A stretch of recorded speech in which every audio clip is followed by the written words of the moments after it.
اللہ کی لاٹھی، اس کا کیا مطلب ہوتا ہے؟ اس کا مطلب ہے جب رب کی لاٹھی چلتی ہے تو اس کی آواز، جی اس کا پہلے کوئی پیغام، وہ پہلے اعلان نہیں کرتا کہ تگڑے ہو جاؤ لاٹھی چلنے لگی ہے، لاٹھی چلتی ہے پر اس کی آواز، سمجھ آ رہی ہے میری بات کی؟ جمعۃ الوداع کے لیے تشریف لانے والے احباب خاص غور فرمائیے گا، حجاج بن یوسف کو پتا چلا کہ حضرت سعید بن جبیر نے میرے خلاف بات کی، بلا لیا، کہنے لگا تو نے میرے خلاف بات کی ہے؟ فرمانے لگے کی ہے۔ کہنے لگا تجھے پتا ہے میں قتل کر دوں گا؟ آپ فرمانے لگے نہ تو زندگی کا مالک ہے نہ موت کا مالک ہے، تو کیسے قتل کر؟ کہنے لگا تجھے پتا ہے میرا؟ فرمایا میں نے تجھے نہیں، میں نے تو کئی شداد، کئی حماد، کئی قارون، کئی فرعون، کئی نمرود دیکھے، کئیوں کی داستانیں سنی، تو کون ہے؟ تو چھوٹا سا ہے۔ ایک جملہ ہے ملا جلال الدین رومی کا، بڑے درویش تھے، ایک بات کہہ گئے، کہنے لگے نمرود جتنے پیسے نہیں، فرعون جتنی حکومت نہیں، قارون جتنی دولت نہیں، ورنہ فرمانے لگے میرے زمانے میں بھی کئی لوگوں کا خدا بننے کو دل کرتا ہے، کئی لوگوں کا دل کرتا ہے، لیکن نمرود جتنے پیسے، فرعون جتنی طاقت اور قارون جتنی دولت نہیں، ورنہ ہو سکتا ہے لوگ دعویٰ کر جائیں، معاذ اللہ ثم معاذ اللہ۔ یہ آج سے کئی سو سال پہلے وہ کہہ رہے ہیں، آج تو حالات بڑے ابتر ہیں، اس کی نسبت خطرناک۔ فرمانے لگے حضرت سعید بن جبیر تو زندگی موت کا مالک نہیں۔ کہنے لگا پکڑو، قتل کرو اسے، لے جاؤ۔ جب پکڑ کر کھینچ کر لے جا رہے تھے نا تو حضرت سعید بن جبیر مسکرانے لگے۔ اب ظالم کے سامنے مسکرائے تو اس کو بڑا غصہ آیا، یہ میرا مذاق اڑاتا ہے؟ بلا لیا، ادھر آؤ، کیوں مسکرا رہے ہو، کیا ہوا؟ تو حضرت سعید بن جبیر کہنے لگے میں مسکرا رہا ہوں تیری بیوقوفی پر اور اپنے اللہ کی دی ہوئی ڈھیل پر۔ میں مسکرا رہا ہوں کہ یا اللہ کیا بات ہے، کیا تیرا شان ہے، کیسے لوگوں کو ڈھیل دی ہوئی ہے۔ میں مسکرا رہا ہوں تیری بیوقوفی پر کہ تو سمجھتا ہے شاید مجھے پوچھنے والا کوئی نہیں۔ کہنے لگا اس کو باہر نہ لے جاؤ، میرے سامنے قتل کرو۔ ٹھیک ہے جی، قتل کرنے لگے تو حضرت سعید بن جبیر نے منہ کعبے کی جانب کر لیا، انی وجہت وجہی للذی فطر السماوات والارض حنیفا وما انا من المشرکین۔ جب آپ نے یہ آیتیں پڑھی نا کہ میں نے منہ کر لیا ہے اپنے رب کی جانب، کرو مجھے قتل، کہنے لگا نہیں نہیں، اس کا منہ پھیرو، کعبے کی طرف ہو کہ قتل نہ ہو، ہے ظالم پر پاگل ہو گیا ہے۔ حضرت سعید بن جبیر کے حوصلے نے شکست دے دی، ناکام ہو گیا، مخبوط الحواس ہو، کہنے لگا اس کا منہ پھیر دو۔ جب کعبے سے پھیرا تو آپ فرمانے لگے للہ المشرق والمغرب فانما تولى فثم وجه اللہ۔ اللہ فرماتا ہے تم مشرق اور مغرب سارا ہی اللہ کا ہے، جدھر بھی منہ کرو گے ادھر اللہ ہی اللہ ہے، جدھر بھی منہ کرو گے ادھر اللہ ہی اللہ ہے، چاروں جانب پھیر دے، جدھر منہ پھیرنا ہے تو نے پھیر دیا منہ۔ حضرت سعید بن جبیر کے گلے پہ خنجر رکھا تو آپ نے ہاتھ اٹھائے، کہنے لگے اے اللہ میرے بعد اسے کسی اور پر مسلط نہ کرنا، میرے بعد کسی اور پر مسلط نہ، بس میں آخری ہوں۔ جب آپ ذبح ہوئے تو اتنا خون نکلا کہ لوگ کہتے ہیں جتنا اونٹ کے وجود سے نکلتا ہے، تر ہو گیا سارا اس کا دربار۔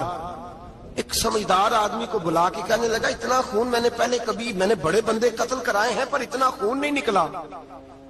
تو وہ کہنے لگے لوگ مر جاتے، مرتے وقت ڈر جاتے ہیں، سہم جاتے ہیں، خون سکڑ جاتا ہے، لگتا ہے یہ شخص جب دنیا سے گیا ہے تو ڈٹ کے گیا ہے، یہ ڈٹ کے گیا ہے دنیا سے۔ حجاج بن یوسف رات کو سویا تو تڑپ کے اٹھا، کیا ہوا؟ گھر والے کہنے لگے کیا ہوا؟ کہنے لگے سعید بن جبیر خواب میں آیا اور کہتے ہیں اٹھ مجھے بتا تو نے مجھے کیوں قتل کیا، بتا کیوں مارا۔ اگلی رات پھر سویا تو وہی خواب، پھر سویا تو وہی خواب۔ گناہ نفسیاتی مریض بنا دیتا ہے، ظلم تجھے مخبوط الحواس کر دیتا ہے۔ جب تو زیادتی کرتا ہے تو اللہ فرماتے ہیں کہ تو اللہ کو بھولتا ہے، اللہ تجھے اپنا آپ بھلا دیتا ہے، پھر تو بھول جاتا ہے، پھر تو سیدھے رستے پہ چلتا ہے پر بھٹک جاتا ہے، پھر تو صحیح رستوں کا تعین کر کے بھی گمراہ ہوتا ہے، پھر تو روز وہی گاڑی چلاتا ہے پر اب جب تو بریک لگاتا ہے تو نہیں لگتی۔ جب گناہوں کے ساتھ تو مخبوط الحواس ہوتا ہے تو روز وہ کاروبار کرتا ہے، لیکن جب تیرے گناہ تجھے گھیر لیتے ہیں پھر اسی کاروبار میں تو نقصان اٹھاتا ہے۔ حجاج بن یوسف تڑپتا ہے، روتا ہے، یہاں تک کہ بیمار ہو گیا، پیٹ میں درد ہوتی ہے، پتہ نہیں کیا ہوا، تکلیف ہوتی ہے، پتہ نہیں، سارے حکیم، طبیب، ڈاکٹر، کوئی نہ سمجھ سکا کہ بیماری کیا ہے۔ جو بیماریاں خدائی ہوتی ہیں ان کا لوگوں کو پتا، جو آزمائشیں رب کی جانب سے ہوتی ہیں وہ ڈاکٹروں کے ہتھے نہیں چڑھتی، جو تکلیفیں اللہ دیتا ہے ان کا حکیم طبیب علاج نہیں کر پاتے، مشکل، اور شفا اسی وقت ہوتی ہے جب اللہ دینا چاہے، اور جب رب بھی دینا نہ چاہے تو بڑے بڑے ڈاکٹر کہتے ہیں کہ ہمارے بس کی بات نہیں رہی۔ بغداد سے حکیم آئے، پیٹ دیکھا، کہنے لگے نہ تیرے معدے میں کوئی دقت ہے، نہ تیرے جگر میں، نہ کسی اور جگہ، ماجرا کیا ہے؟ ایک آخری علاج ہے، آخری، وہ کیا؟ گوشت کا چھوٹا سا ٹکڑا دھاگے کے ساتھ باندھ کے منہ میں ڈالا، اور پھر ایک باریک سا تنکا لے کے اس کو اندر ڈالنے لگے گلے میں۔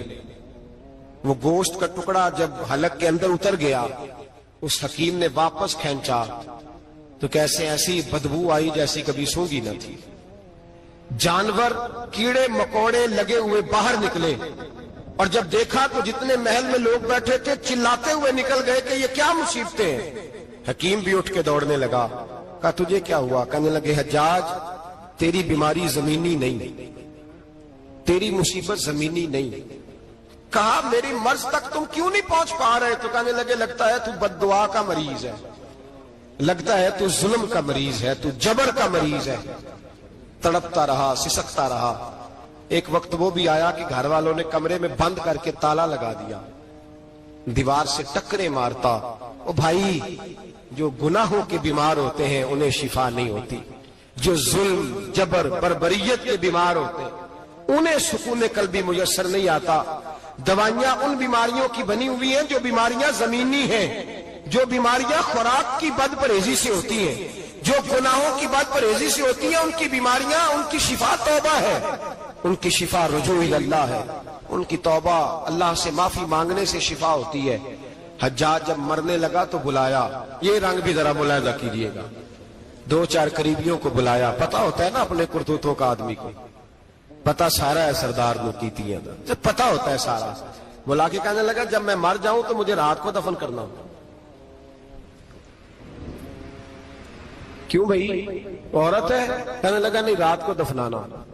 ٹھیک ہے، رات کو دفنا دیں گے۔ پھر کہنے لگا جب صبح ہو جائے تو صبح ہونے سے پہلے پہلے میری قبر زمین کے برابر کر دینا، نشان مٹا دینا۔ کا وجہ تو کلمہ پڑھتا ہے، حضور کا حکم ہے کہ قبر کم از کم ایک بالش، ایک گٹ اونچی ہونی چاہیے زمین سے، کم از کم، تو تیری قبر مٹا دے۔ وجہ پتا ہوتا ہے اپنے ظلموں کا۔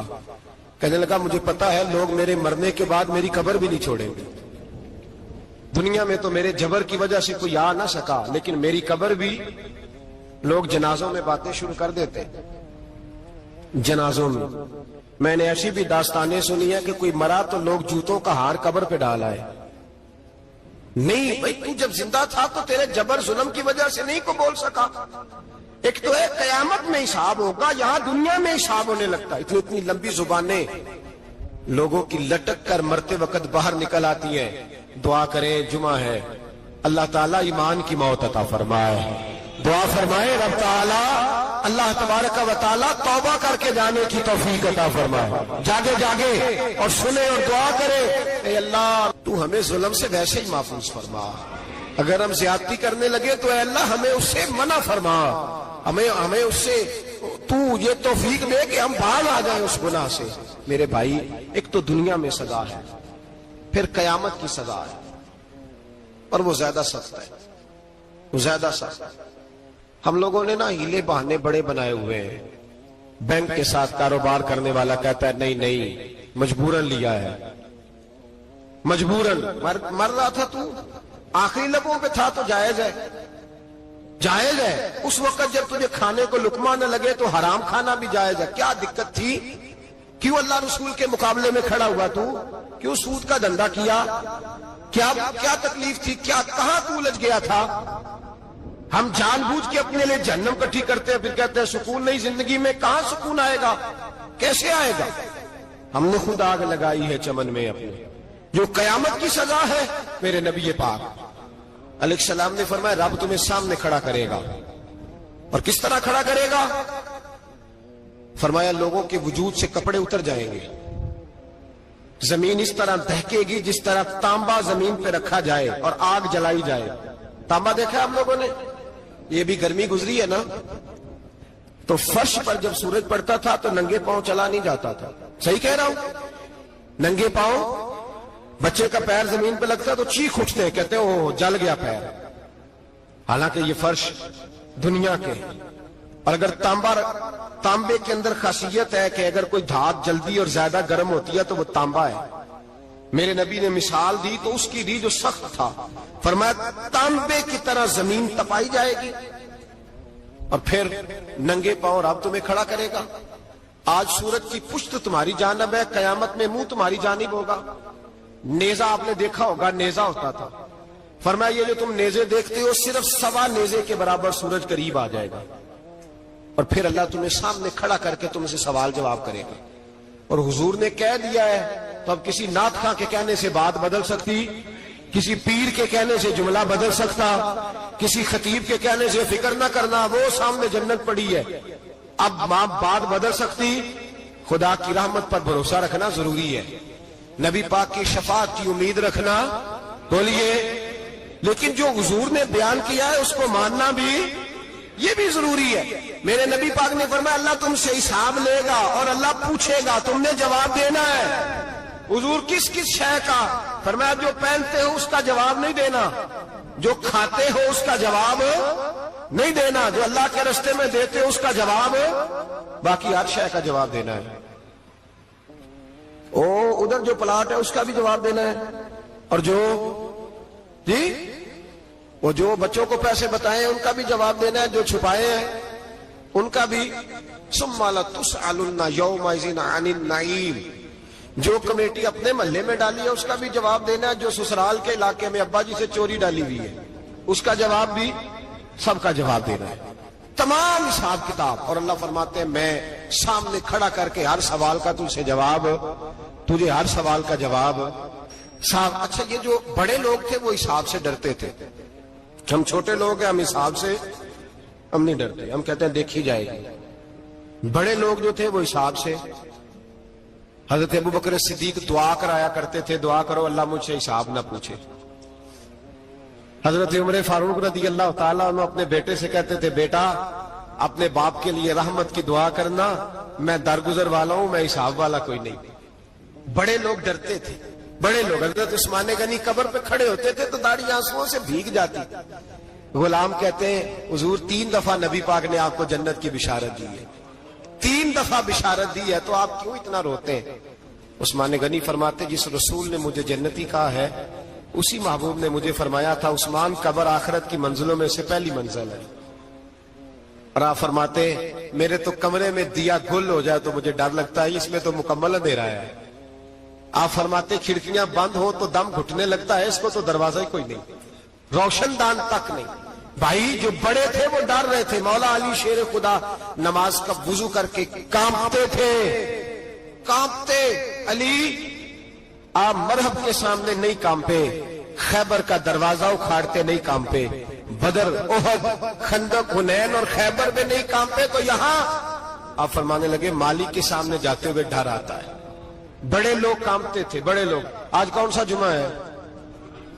سارے بولیے۔ حالانکہ یہ اگلے سال دوبارہ آئے گا، ہمارا نہیں پتا کہ ہم ودا ہو جائیں کہ کیا بنے۔ یہ کون سا جمعہ ہے؟ آیا جمعۃ الوداع، آئے ہم پڑھیں۔ آج ایک فکر لے کر کے جانا، ایک سوچ، جہاں روز رات کو بیٹے کی ٹینشن، بیٹی کی ٹینشن، بھائی کی ٹینشن، پوتے کی ٹینشن ہوتی ہے نا، ایک ٹینشن اور اپنے آج ایک ٹینشن بڑھا لو، قبر کی ٹینشن پیدا کر لو، قیامت کی تھوڑی سی فکر کر لو، تھوڑی سی، ایک لمحے کے لیے صحیح تھوڑا خیال پیدا کرے۔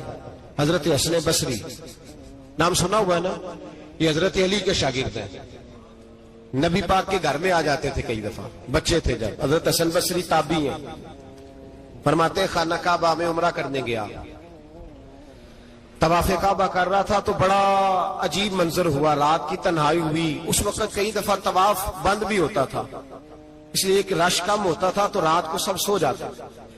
کہتے رات ذرا گہری ہوئی تو لوگ اپنا اپنا خیمہ لے کے جاتے تھے. اب تو ہوٹل ہے نا تو خیمے لگتے تھے، لوگ خیمہ لے کے جاتے تھے، جہاں جگہ ملتی تھی خیمہ لگا کے رہتے تھے. فرماتے میں رات کو سویا خیمے میں،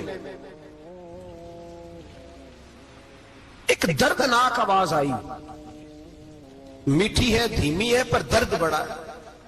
کوئی رونے والا رو کے کہتا ہے اللہ حساب قیامت میں مجھ سے نہ لینا، اے اللہ تنہائی میں جتنا مرضی حساب لینا پر لوگوں کے سامنے نہ لینا. اور پھر کہتا ہے اللہ فضل تو تب کرے جب تو میرا حساب پوچھے ہی نہ. پھر چند منٹ گزرے تو پھر وہ رونے لگا، میرے کانوں میں آواز آئی، کہنے لگا اے اللہ حساب تو ان کا لیا جاتا ہے جو حساب کے قابل ہوتے ہیں. اعلیٰ حضرت کہتے ہیں نا رضا سے تو کیا حساب لے گا، رضا بھی کسی حساب میں ہے. اے اللہ میں قابل نہیں، مجھ سے حساب نہ لینا. کہتے تھوڑی دیر گزری تو پھر وہ رونے لگا، پھر ذرا سانس سنبھلے تو پھر کہنے لگا اے اللہ میں تو لوگوں کو کوئی بندہ حساب پوچھ لے تو نہیں دے سکتا، میں تجھے کیسے حساب دوں گا. پھر تڑپنے لگا. کہتے تھوڑی دیر گزری تو پھر ایک لفظ انہوں نے کہے رونے والے نے، کہنے لگے اللہ دیکھ تیرے محبوب کا فرمان ہے جو معافی مانگے تو اسے معاف کر دیا کرتا ہے. اے اللہ میں معافی مانگنے آیا ہوں اور مسجد نہیں آیا، میں کعبۃ اللہ ہی آ گیا ہوں.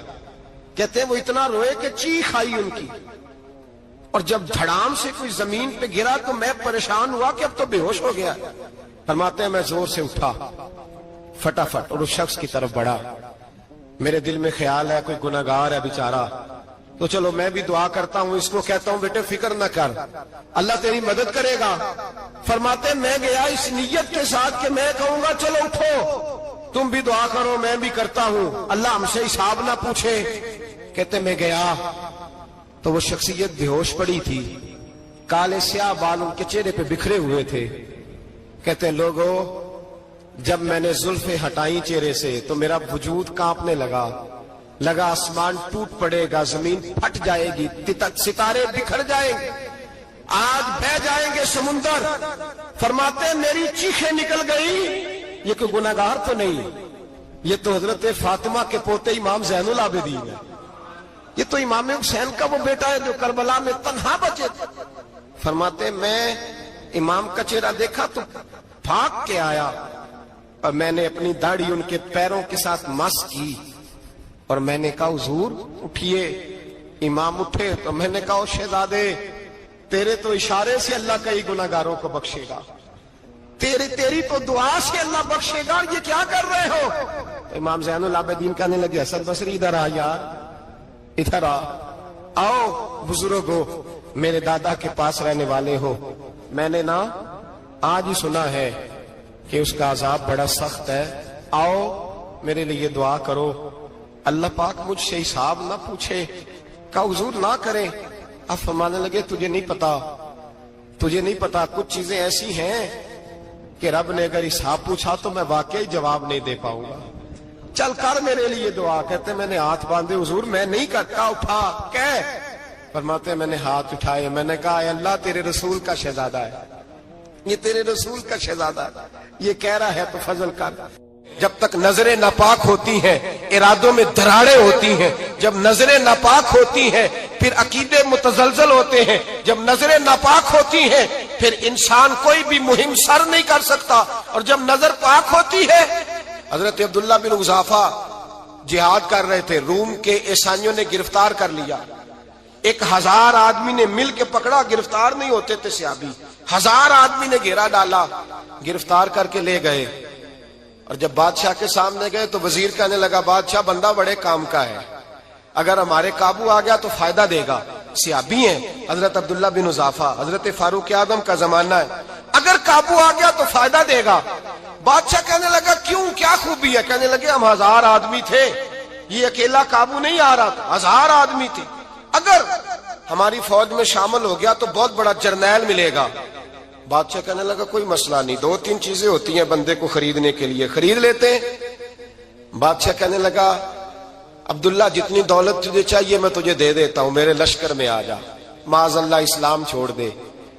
حضرت عبداللہ بن حذافہ کیا فرماتے ہیں؟ فرماتے ہیں بڑا تو بیوقوف ہے، میں نے دولت کمانی ہوتی تو مدینے میں بیٹھ کے تجارت کرتا، میں دولت کمانے نہیں نکلا، میں تو رسول اللہ کی رضا کمانے کے لیے نکلا ہوا ہوں۔ دولت کمانی ہوتی تو کسی مارکیٹ میں ہوتا، میدان میں آنا تھا۔ شہادت ہے مطلوب مقصود مومن، نہ مال غنیمت نہ کشور کشائی۔ یہ دولت تو لونڈی ہے رسول اللہ کے دروازے کی، یہ تو پیچھے پیچھے پھرتی ہے نبی پاک کے غلاموں۔ یہ کمانی ہوتی تو میں کسی مارکیٹ میں ہوتا، میدان میں تھوڑا ہوتا۔ عبداللہ بن حذافہ سے ایک دوسری چال چلی، کہنے لگے میاں عہدہ جو تجھے چاہیے، میں بادشاہ ہوں، میرے نیچے جو عہدہ تو کہے گا وہ تجھے مل جائے گا۔ حضرت عبداللہ بن حذافہ کہنے لگے شاید تجھے پتہ نہیں میری تعریف کیا ہے، شاید تو جانتا نہیں میری تعریف کیا ہے۔ کہا صاحب کی کیا تعریف ہے؟ کہنے لگے میں رسول اللہ کا صحابی ہوں، اور کائنات میں سب سے بڑا عہدہ مصطفیٰ کے صحابی ہونے کا عہدہ ہے۔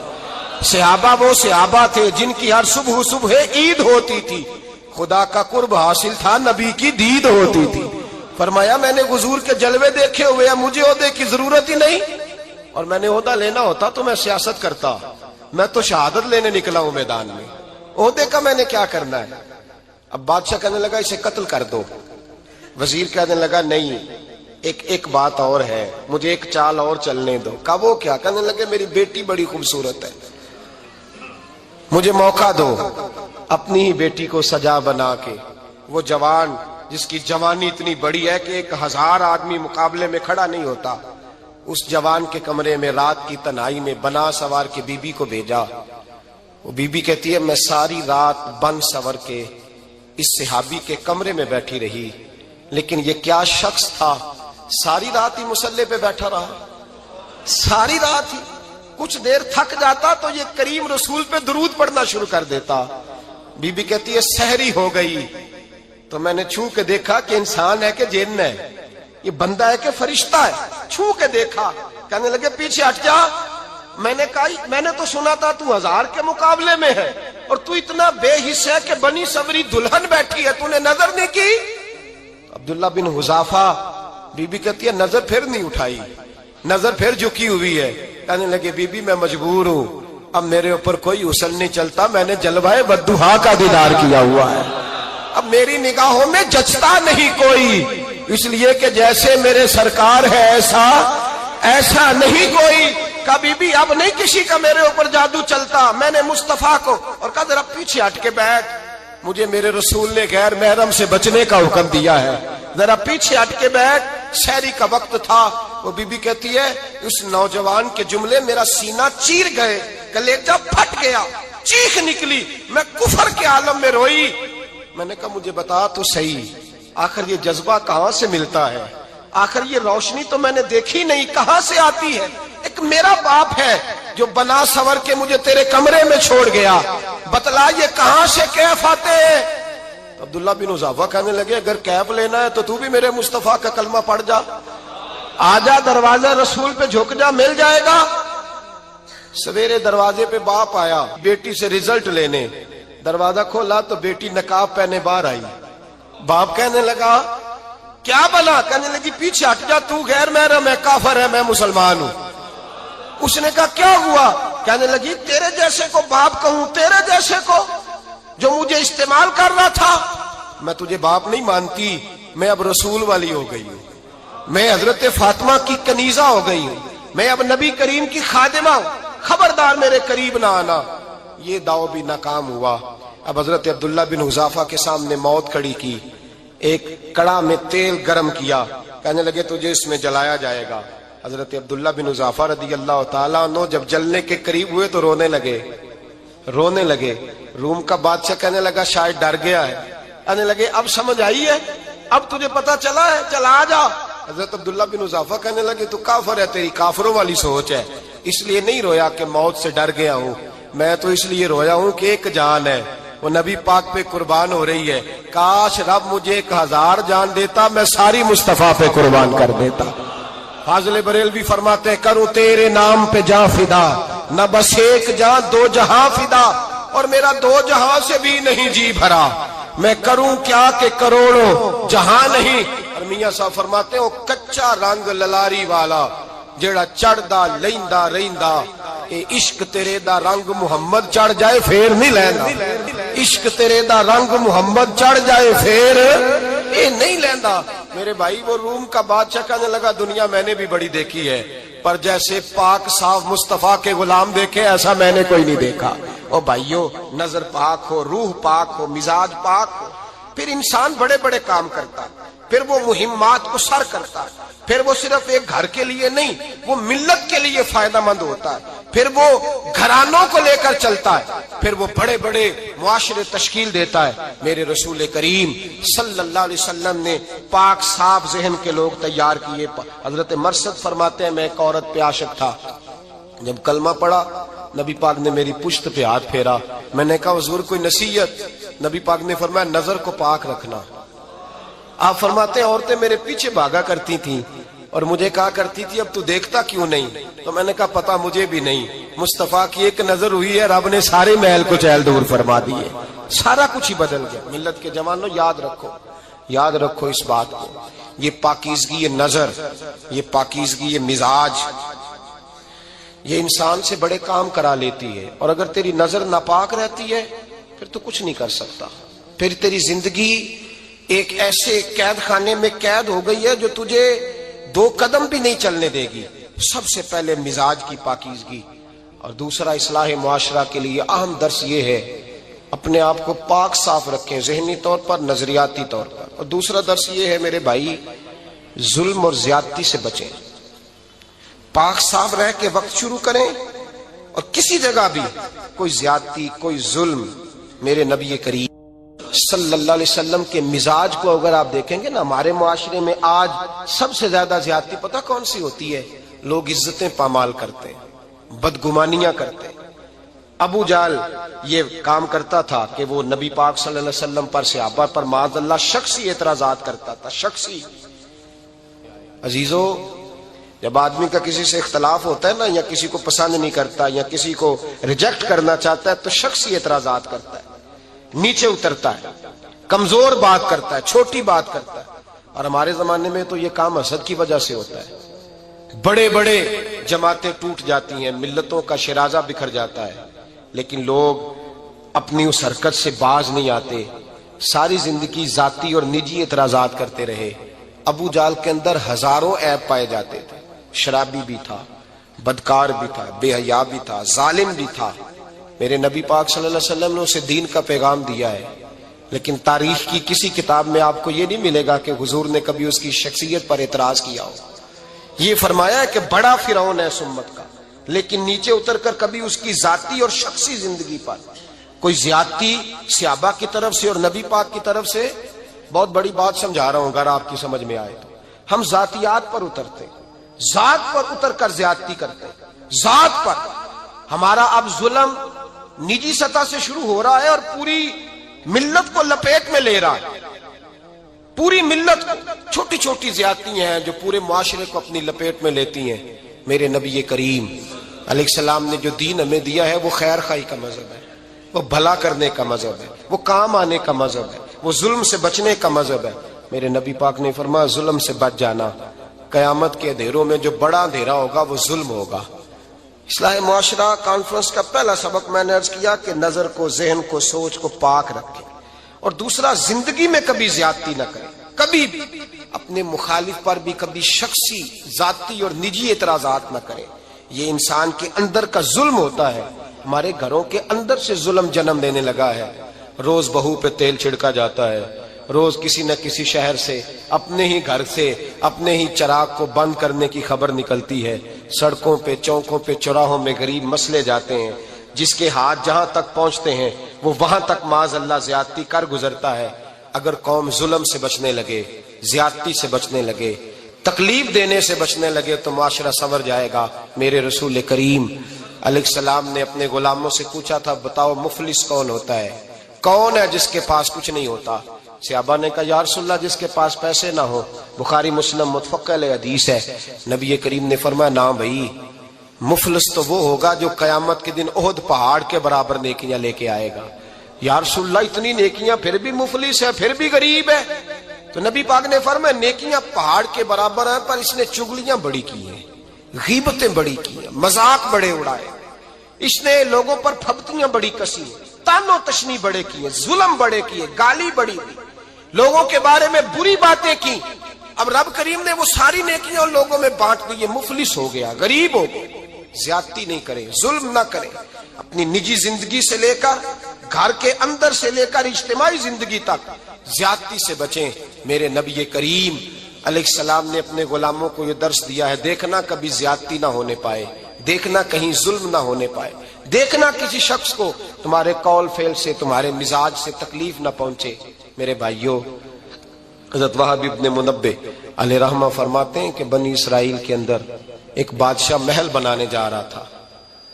محل آج بھی جس آدمی کی سوسائٹی کے اندر 2-4 قلعے 2-4 ایکڑ کسی غریب کے آ جائیں، وہ یا تو اسے دھمکاتا ہے یا بلیک میل کرتا ہے، کچھ نہ ہو سکے تو پھر قتل ہی کرا دیتا ہے معاذ اللہ۔ اور یہ خبریں عام ہمیں سننے پڑھنے اور دیکھنے کو ملتی ہیں۔ بادشاہ محل بنانے جا رہا تھا، ایک غریب بی بی رہتی تھی، اس کی جھونپڑی بادشاہ کے محل کے نقشے میں آتی تھی۔ بادشاہ نے کہا بی بی منہ مانگی قیمت لے لو، خالی کر دو یہ مکان۔ بزرگوں کو اپنے جھونپڑیوں سے بڑی دلچسپی ہوتی ہے، بچے سوسائٹیوں میں چلے جاتے ہیں، ابا جی کہتے ہیں مجھے گاؤں میں رہنے دو، میرا یہیں دل لگتا ہے، مجھے اس گھر سے دلچسپی ہو گئی۔ اماں کہنے لگی بادشاہ میں یہاں بیاہ کے آئی تھی، خامد انتقال کر گیا، اولاد اللہ نے دی نہیں، میں پکا ہوا پھالوں، گر جاؤں گی تو تیرا ہی ہے، لیکن مجھے اس آشیانے میں رہنے دے، یہ گھونسلہ میں نے تنکا کر کے بنایا ہے، مجھے رہنے دے، نہ مجھے نکال۔ کہنے لگا میرا نقشہ خراب ہوتا ہے۔ بی بی سارا دن مکان میں بیٹھی رہتی کہ میری جھونپڑی ٹوٹ نہ جائے، ظالم کی نظر میں آ گئی ہے کہیں میرا یہ آرزوؤں کا محل چکنا چور نہ ہو جائے، سارا دن ڈیوٹی کرتی۔ بادشاہ نے بھی 2-4 سپاہی کھڑے کر دیے، جب گھر سے نکلے تو بلڈوز کر دینا، مکان کو گرا دینا۔ وہ خاتون کتنی دن بندہ بیٹھ سکتا ہے؟ ایک دن سر شام گھر سے نکلی، 2-1 گھنٹے کے بعد واپس آئی تو مکان گر گیا تھا، دیوار بن گئی تھی۔ حضرت وہب ابن منبہ فرماتے ہیں بس اس نے دعا کی تو رب کریم نے وہ شہر سارا تباہ کر دیا۔ اس بی بی نے 2 جملے کہے تو الٹ پلٹ دیا وہ سارا شہر۔ میرے نبی کریم علیہ السلام نے فرمایا جب مظلوم کے ہاتھ دعا کے لیے اٹھتے ہیں تو عرش کا مالک آسمان سے کہتا ہے کھول دے سارے دروازے، اس کے بیچ کوئی پردہ نہیں رہنا چاہیے، آنے دے، مظلوم ہے، اس پر ظلم ہوا ہے۔ لوگ کہتے ہیں میں بے چین رہتا ہوں صاحب، مولانا صاحب، پیر صاحب، وہ گھر کے ایک کونے سے چیخنے کی آواز آتی ہے، کوئی دم مل جائے، کوئی تعویذ ہو جائے، کچھ ایسا ہو جائے کہ بچت ہو جائے، کوئی ایسی پھونک لگ جائے کہ آرام آ جائے۔ تو میں کہتا ہوں بھائی اگر بڑے دم کرانے سے بھی فرق نہیں پڑا، اگر بڑے تعویذ لینے سے بھی چیخیں بند نہیں ہوئی، تو ذرا ٹٹول کے دیکھ لو کہیں کسی یتیم کی آہیں ہی نہ دفن ہو وہاں، کہیں کسی غریب کا گوشت تو نہیں دبا لیا، کہیں کسی کو لوٹ کے تو دیوار نہیں بنا لی، کہیں کسی کا مکان پہ قبضہ کر کے تو نہیں بنایا۔ اگر لوٹ اور حرام کا مال ہو تو پھر چیخیں بند نہیں ہوتی، پھر سکون سے سویا نہیں جاتا، پھر وہاں آرام کی نیند نہیں آتی۔ حضرت وہب ابن منبہ فرماتے ہیں بی بی آئی اور آ کر کے اس نے جب دیکھا میرا گھر ٹوٹ گیا ہے، محل ٹوٹ گیا ہے، حالات بدل گئے ہیں، تو وہ خاتون آتی ہے اور میرے بھائی دعا کی تو اس نے انداز ہی بدل کے رکھ دیے۔ مکان سے نکلی تو مکان ٹوٹ گیا، اور فرماتے ہیں واپس آئی تو ہاتھ پھیلا کے پتہ کیا کہتی ہے؟ کہتی اے اللہ میں تو موجود نہیں تھی، بتا تو کہاں گیا تھا؟ تو بھی موجود نہیں تھا، میں تو نہیں تھی، پر تو کہاں تھا؟ بس رب کریم نے حضرت جبریل کو حکم دیا، فرمایا یہ بستی الٹ دو، ساری تباہ کر دو، یہ لوگ نہیں رہنے چاہیے، جو ظلم تو سہتے ہیں بغاوت نہیں کرتے، نہیں رہنے چاہیے۔ صاحب طبقات کہتے ہیں میرے مصطفیٰ کریم سید عالم صلی اللہ علیہ وسلم کے وصال ظاہری کے ایام قریب آئے تو حضور نے سرخ پٹی باندھی، تیز بخار ہے نبی کریم کو، 2 صحابہ سہارا دے کے مسجد میں لائے، نبی پاک علیہ السلام کو بظاہر سہارا دے کے لایا گیا۔ کریم رسول نے لوگوں کو جمع کیا، حضور آج کیا ہونے والا ہے، آج کیا کہا جائے گا، آج کس لیے میٹنگ بلائی ہے؟ نبی کریم کے کل صحابہ جب مسجد میں جمع ہوئے تو کھچا کھچ مسجد بھری ہے۔ وصال ظاہری سے چند یوم پہلے کی بات، نبی پاک نے فرمایا آج تمہیں کوئی جہاد کی ترغیب نہیں دینی، آج کوئی نیا پیغام نہیں دینا، آج تمہیں بتانا ہے کہ رب نے اپنے بندے کو اختیار دیا ہے، چاہے تو دنیا میں رہے، چاہے تو اس کی بارگاہ میں حاضر ہو جائے۔ اس عبد نے بارگاہ ربوبیت کی طرف لوٹنے کا ارادہ کر لیا ہے۔ حضرت صدیق اکبر رونے لگے تو صحابہ نے کہا تمہیں کیا ہوا؟ کہنے لگے سمجھ نہیں رہے، کسی کی بات نہیں کر رہے، نبی پاک تو اپنی بات فرما رہے ہیں، اس نے جانے کا ارادہ کر لیا۔ سنیے میرے بھائی، محبوب پاک نے فرمایا بھائی کسی شخص کو میری طرف سے کوئی تکلیف پہنچی ہو تو بدلہ لے سکتا ہے، بدلہ لے سکتا ہے، کسی کو تکلیف پہنچی ہو۔ صحابہ پھوٹ کے رونے لگے، محبوبہ کرم ہی کرم ہوا ہے، رحمت ہی رحمت آئی، آپ کے بارے میں گمان کرنے والا بھی دائرہ ایمان سے نکل جائے گا۔ حضور آپ کیا فرما رہے ہیں؟ فرمایا نہیں بھائی اٹھو۔ پیچھے سے جناب عکاشہ بن محصن اٹھے، ہاتھ کانپتے ہیں، آگے بڑھے، کہنے لگے یا رسول اللہ، ایک جنگ کے موقع پر آپ نے درہ مارا تھا، ننگی پیٹھ پر صفیں سیدھی کراتے، بات دل میں رہ گئی ہے، میں نے بدلہ لینا ہے۔ نبی کریم نے فرمایا بلال دوڑ کے جاؤ، فاطمہ کے گھر درہ پڑا ہے، درہ لاؤ۔ سیدنا بلال حبشی کہتے میں گیا، دستک دی سیدہ طیبہ طاہرہ، حضرت فاطمہ فرمانے لگی بلال کیسے آئے ہو؟ اماں جی وہ درہ چاہیے تھا۔ سیدہ کو تشویش ہوئی، کہنے لگے بلال نہ تو جنگ پہ جانا ہے، نہ جہاد ہے، نہ کوئی ایسا موقع ہے، حضور کی تو طبیعت مبارک بظاہر بڑی علیل ہے، درہ کیا کریں گے؟ حضرت بلال عرض کرنے لگے اماں جی ایک صحابی بدلہ لینے لگے ہیں، صاحب طبقات نے جملے لکھے ہیں، کہتے ہیں بی بی صاحبہ نے درہ بھی دیا اور امام حسن حسین کو بھی باہر نکالا۔ فرمانے لگی عکاشہ سے کہنا 100 درے مارے، ان دو شہزادوں کے جسم پر نبی پاک کے قریب نہ جائے، میں نے 2 بچے پیدا ہی اپنے محبوب پر قربان کرنے کے لیے کیے، ان کو لے جا۔ حضرت بلال کہتے میں 2 شہزادے لے کے آیا، اور جب دروازے میں میں لے کے پہنچا تو نبی پاک نے دیکھا تو آنکھوں میں آنسو آ گئے، فرمایا ان کو بٹھا دو، مجھے پتا ہے فاطمہ نے کیا کہہ کے بھیجا ہے۔ حضرت سیدنا بلال فرماتے ہیں درہ میں نے جناب عکاشہ کو دیا، حضرت عکاشہ درہ لے کے آگے جو بڑھے تو حضرت ابو بکر صدیق نے ان کے پیروں پہ ہاتھ رکھا، فرمایا عکاشہ میری طرف آ یار، مجھے مار درے، نبی پاک کے قریب نہ جا۔ مصطفیٰ کریم نے فرمایا ابو بکر تو ہٹ جا، اسے آنے دے۔ فرماتے ہیں میں چند قدم آگے گیا تو مولا علی شیر خدا نے میرے پیر پہ ہاتھ رکھا، کہنے لگے عکاشہ سوچ تو صحیح تو کیا کر رہا ہے؟ حضور نے فرمایا علی ہٹ جاؤ، میرا اور ان کا معاملہ ہے۔ جناب عکاشہ آگے بڑھ رہے، نبی کریم نے فرمایا میں اپنی امت کو درس دینا چاہتا ہوں، خبردار خبردار زندگی میں تمہارے ہاتھ سے زبان سے کسی کو تکلیف نہ پہنچنے پائے، خبردار یاد رکھنا وہ معاشرے بگڑ جاتے ہیں، وہ معاشرے تباہ کر دیے جاتے ہیں جہاں ظلم ہوتا ہے، جہاں زیادتی ہوتی ہے، جہاں لوگوں کو ستایا جاتا ہے۔ محبوب کریم کے قریب آئے حضرت عکاشہ کا، حضور میری پیٹھ ننگی تھی، آپ بھی ذرا کپڑا ہٹائیے۔ نبی کریم نے پیٹھ سے کپڑا ہٹایا، جناب عکاشہ نے درہ جو اٹھایا تو صحابہ کی چیخیں نکلی، حضرت عکاشہ نے درہ دور پھینکا، حضور کے بطن اطہر سے لپٹ گئے، چومنے لگے، کہنے لگے حضور وہ تو صفیں سیدھی کراتے لگ گیا تھا، آپ نے کہاں مارا تھا؟ یا رسول اللہ میں تو بہانہ بنا رہا تھا کہ جاتی دفعہ مجھے وجود چومنے کا موقع نصیب ہو جائے، مجھے یہ موقع نصیب ہو جائے۔ میرے حبیب نے فرمایا جس نے جنتی دیکھنا ہو میرے عکاشہ کی زیارت کر لے۔ بھائی ظلم کا دروازہ کھلا ہوا ہے اور لوگ بھول جاتے ہیں زیادتی کرتے ہوئے، وہ بہو سے ہی کیوں نہ کریں، وہ اپنے گھر کے بھول جاتے ہیں کہ شاید پوچھنے والا کوئی نہیں، شاید میزان نہیں لگے گا۔ ایران کے بادشاہ نے اپنے بیٹے کو پڑھانے کے لیے ایک استاد صاحب کا بندوبست کیا۔ استاد صاحب کو کہا کہ میرے بچے کو دین پڑھائیے، میں چاہتا ہوں کل اس نے عنان حکومت کو سنبھالنا ہے تو یہ دین سے آگاہ ہو جائے، اس کو کچھ سکھائیے پڑھائیے۔ بہت نیک بزرگ بڑے درویش عالم پڑھانے لگے، اسباق مکمل ہو گئے، دین کے اسباق قرآن مجید پڑھایا، احادیث طیبہ کا درس دیا، اصول فقہ سے روشناس کرایا۔ جب بچے نے مکمل تعلیم حاصل کر لی اور آمین ہو گئی، دستار ہو گئی، فارغ ہو گئے، تو پھر ایک دن استاد صاحب نے کہا بیٹے کل تم نے ضرور آنا ہے، کچھ بات کرنی ہے۔ شہزادہ گیا ملنے استاد صاحب سے، استاد صاحب نے کنڈی لگا لی، ہاتھ میں درہ پکڑ لیا، مار مار کے پورے وجود کو زخمی کر دیا، کوئی غلطی نہیں، کوئی بات نہیں، مارا۔ بچہ آیا آ کے بادشاہ سلامت سے کہا کہ ابا جی سمجھ نہیں آئی، بڑا مارا ہے استاد۔ تو سیانے تھے نا بادشاہ، یہاں تو قاری صاحب روز کٹہرے میں کھڑے ہوتے ہیں، مولوی صاحب آپ نے میرے بچے کو کیوں مارا ہے؟ آپ 8,000 کے مولوی ہیں، میرا کئی کروڑ کا بچہ ہے، سویرے بدل لیں گے، خبردار آپ نے بچے کو ہاتھ لگایا، اپنی حیثیت میں رہے معاذ اللہ۔ جو قومیں استادوں کو کٹہروں میں کھڑا کرتی ہیں وہ ترقی نہیں کر پاتی، جو استادوں کو کٹہروں میں روز کھڑا کرتے ہیں۔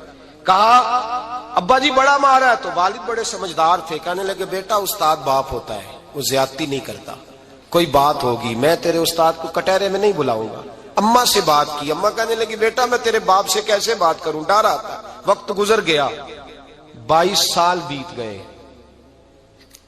22 سال گزر گئے، بادشاہ کا انتقال ہوا، شہزادہ تخت پہ بیٹھا، پہلا حکم یہ دیا کہ میرے استاد کو بلاؤ، پہلا حکم۔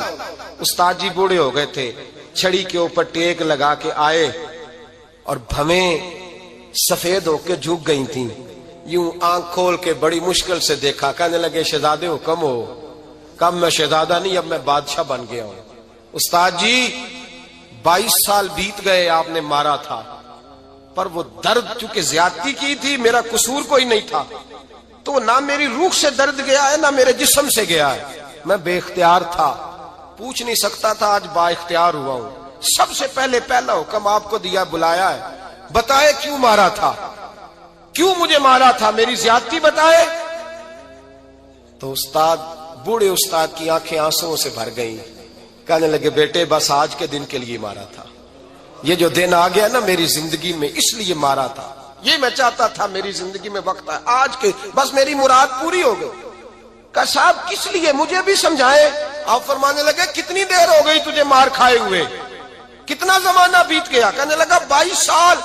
فرمایا زخم بھولے تو نہیں، درد ختم تو نہیں ہوئی، تمہیں بات 1 منٹ کے لیے بھی تمہارے حافظے سے محو تو نہیں ہوئی؟ کہا استاد جی روز رات کو یاد آتی، روز خیال آتا تھا۔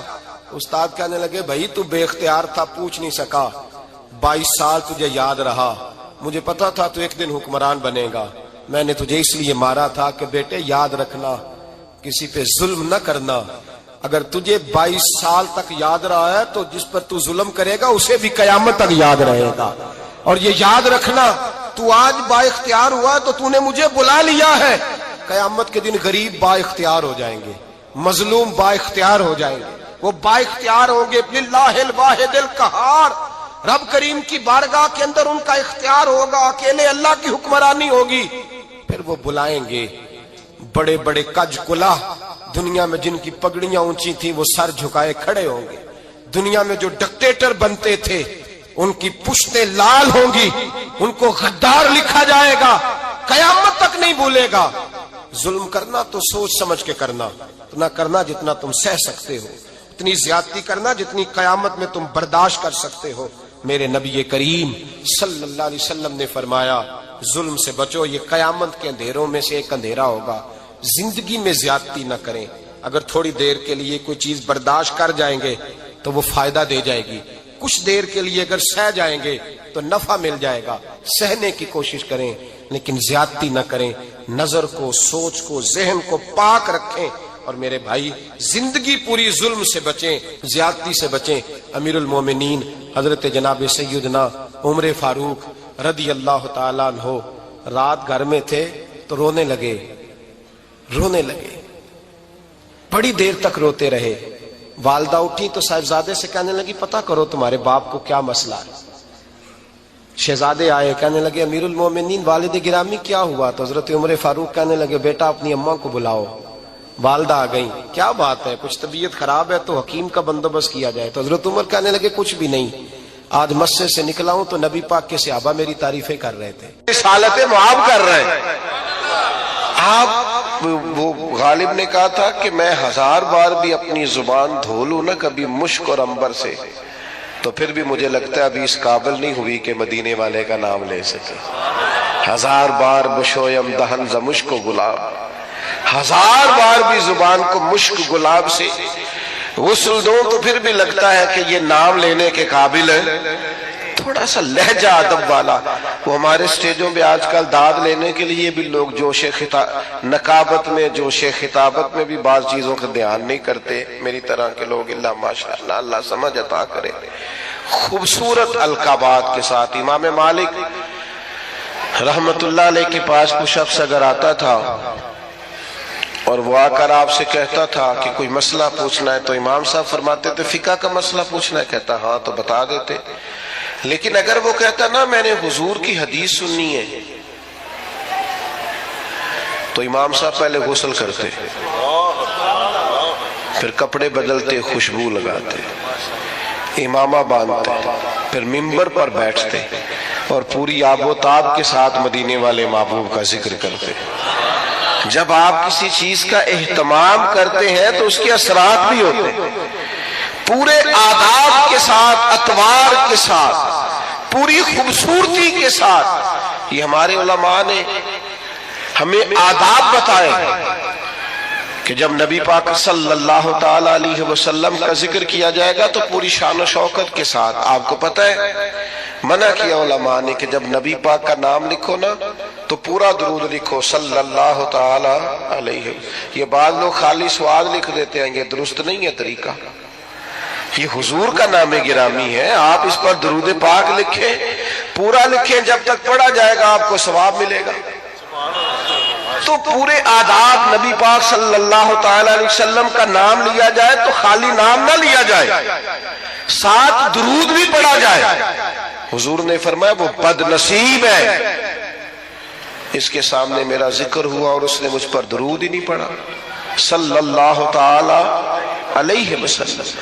آداب کے ساتھ ذکر کیا جائے، اس کو ملحوظ خاطر رکھا جائے. اور اگر نوجوان نسل کے اندر یہ ذوق پیدا ہو جائے، میں تو خیر آج کل محفلوں کا بھی رنگ دیکھتا ہوں تو پریشانی ہوتا ہوں. وہ پرانے نعت کا ہوتے تھے، ہاتھ باندھ کے کھڑے ہیں، آنکھیں بند ہے، حضور کا ذکر ہو رہا ہے. اب تو مائک پکڑا ہوتا ہے تو آدھا قوم کے سامنے بھی کرتے ہیں.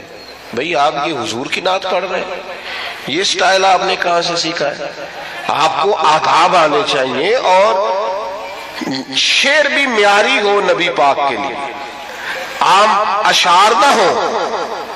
یعنی بعض شعر ایسے ہیں کہ جن میں وہ خوبصورتی نہیں چھلکتی. وہ جی میں نے تازہ نعت لکھی ہے، آپ رہنے دے بھائی تازہ، آپ وہی پڑھیں جو اعلیٰ حضرت بریلوی نے لکھی ہے، جو مولانا حسن رضا نے لکھی ہے، جو ڈاکٹر اقبال نے لکھی ہے، جو پیر مہر علی شاہ نے لکھی ہے. اب وہ پڑھیں آپ، وہ نعتیں دیکھیں، ان کا کمال دیکھیں. فاضل بریلوی کہتے ہیں ان کی مہک نے دل کے غنچے کھلا دیے، اور وہ جس راہ چل دیے ہیں کوچے بسا دیے ہیں.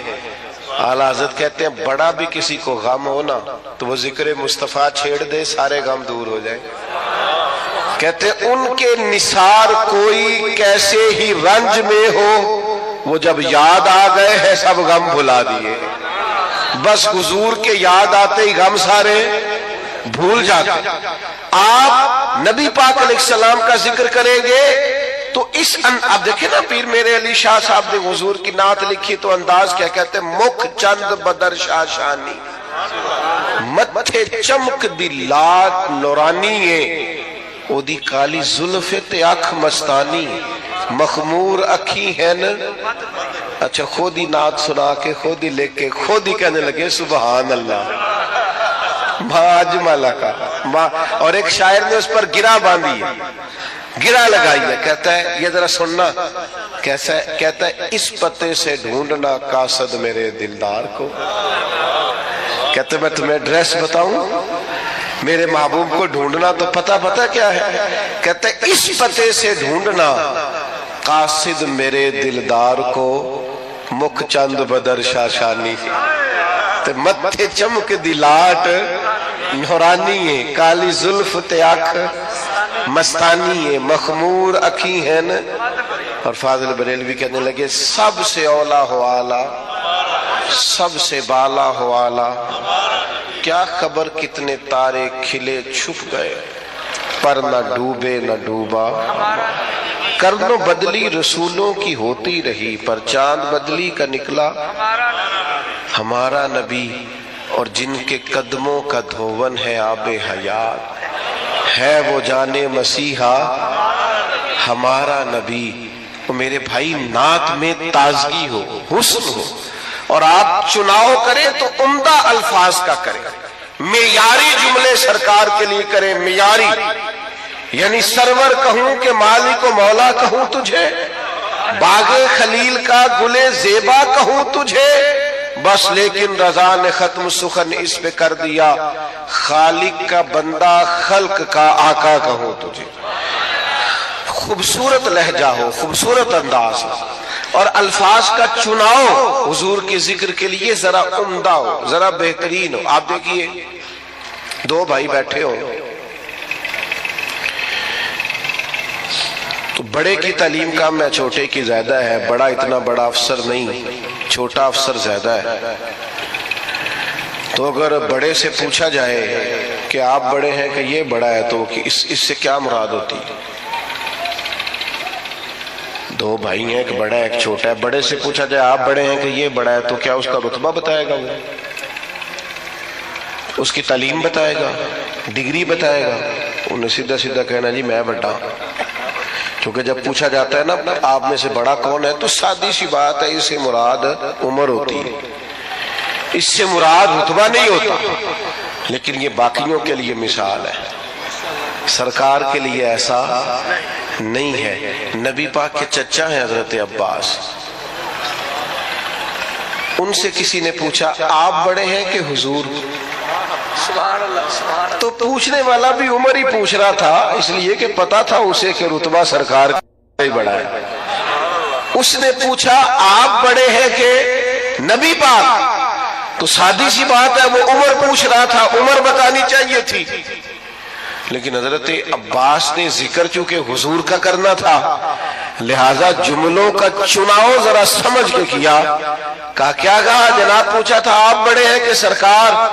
تو حضرت عباس کہنے لگے بڑے تو سرکار ہی ہیں، پیدا پہلے میں ہوا تھا، بڑے حضور ہی ہیں، بڑے وہی ہیں اور وہی بڑے رہیں گے، پر ذرا پیدا پہلے یہ سرکار کے لیے جب آپ انداز اختیار کریں گے تو الفاظ کا چناؤ ٹھیک کریں، آپ اچھے جملوں کے ساتھ سرکار کا ذکر کریں گے، قیمتی ترین الفاظ آپ سرکار کے لیے استعمال کریں گے۔ ایسا نہیں ہوگا کہ جو آپ کی طبیعت میں آیا، جو مزاج میں آیا سو آپ نے کہہ دیا۔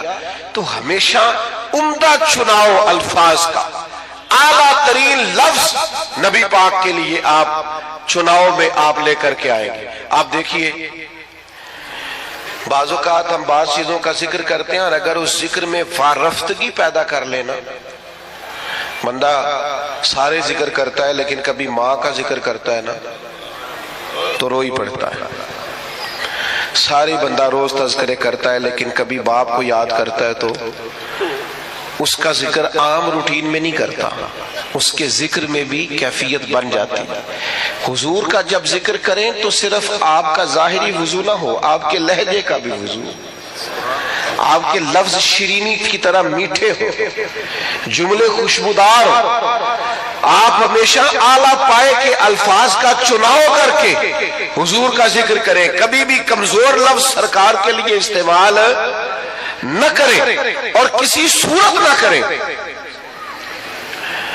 حضرت ابوبکر صدیق رضی اللہ تعالیٰ عنہ نے نا نبی پاک علیہ السلام کا جب کلمہ پڑھا تو یہ مکے میں بریکنگ نیوز دوڑ گئی۔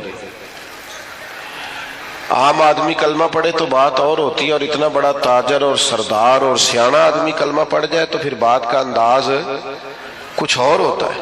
میری طرف توجہ ہے آپ حضرات کی؟ اب تو میرا مضمون ہی مکمل ہو گیا ہے، پر کچھ دوست بڑے پکے تھے، ان کی بڑی پکی دوستی ہے موبائل کے ساتھ، یارانہ بڑا پکا ہے۔ مجھ سے ایک دفعہ ایک دوست نے پوچھا کہ کچھ چلا بتائیں، کوئی وظیفہ کو میں نے کرنا ہے، تو میں کہتا ہوں 20 منٹ موبائل نو ہاتھ نہیں لانا، تو وہ بھی بس ہسیا ہی سی جی میں تسی نہیں ہسے سارے، منی کوئی نہیں ہو 20 منٹ موبائل کے بغیر ہم نکالنے، یہ کیسے ہو سکتا ہے؟ یہ ممکن نہیں۔ بہرحال آمدام برسر مطلب مضمون جو میں نے بیان کیا کرنا تھا وہ سارا کر چکا، اب تو بات اینڈ پہ پہنچ گئی، تو اب بھی میرا دل کر رہا ہے کہ بعض دوست موبائل نہ دیکھیں، مجھے دیکھیں، تو چلو جاتی دفعہ صحیح، اللہ آپ کو جزائے خیر عطا فرمائے، اللہ برکات۔ ڈاکٹر حضرات نے پتہ کیا کہنا شروع کیا ہے؟ ڈاکٹر کہتے ہیں کہ موبائل تکیوں کے نیچے رکھ کے نہ سوئیں۔ ایک مجھے قابل ڈاکٹر صاحب ایک دفعہ بتانے لگے، کہنے لگے اس کو بند کر کے سوئیں۔ ایسا نہ ہو کہ سوتے وقت بھی آپ کے دماغ پہ موبائل ہی سوار ہو، نیند نہیں صحیح طرح آئے گی، آپ پریشان ہی ہوں گے، جھٹے جھٹے لوگ موبائل نکالتے ہیں، دیکھتے ہیں نیا میسج کون سا ہے۔ خدا را اتنا زیادہ نہیں سوار کریں، نیند نہیں پوری ہوگی تو صحت نہیں ٹھیک رہے گی۔ بہرحال حضور سید عالم علیہ السلام کا کلمہ پڑھا حضرت ابو بکر صدیق نے، تو مکہ مکرمہ میں نا یہ بریکنگ نیوز تھی بہت بڑی کہ ابو بکر مسلمان ہو گئے۔ اتنی بڑی بات، بڑی انفرادی خبر دوڑ گئی۔ تو اب ظاہر ہے حضرت ابو بکر بہت بڑے تاجر تھے، تو تاجر کے دوست بھی تو تاجر ہی ہوں گے نا، تو بڑے بڑے تاجر گئے پتہ کرنے کہ معلومات کریں حضرت صدیق اکبر کلمہ پڑھ گئے، مسلمان ہو گئے۔